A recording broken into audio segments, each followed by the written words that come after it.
The United States is failing to properly test people for the new coronavirus. That was the message to Congress today from the nation's top expert on infectious diseases, Dr. Anthony Fauci. Yeah, he testified our system is not up to the standards of other countries. Dennis Welch has more on the efforts to increase testing here in Arizona.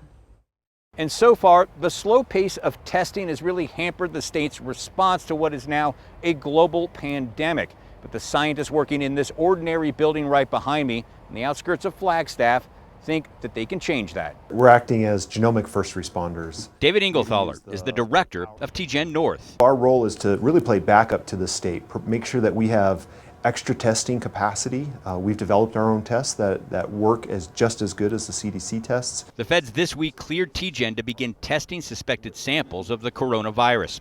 After the samples are delivered to the lab, scientists analyze them in this room before they're tested here. We do a few things in this lab, mix it with certain chemicals that allows us to detect the very specific genes that tells us whether or not it's the COVID-19. This computer determines if any of the samples tested positive for COVID-19. The good news? All of the samples this lab worker was looking at were negative. This machine is actually, now it's spelling out all those letters for the whole genome. Finally, the test samples end up here, where scientists can determine if there is an outbreak in our state.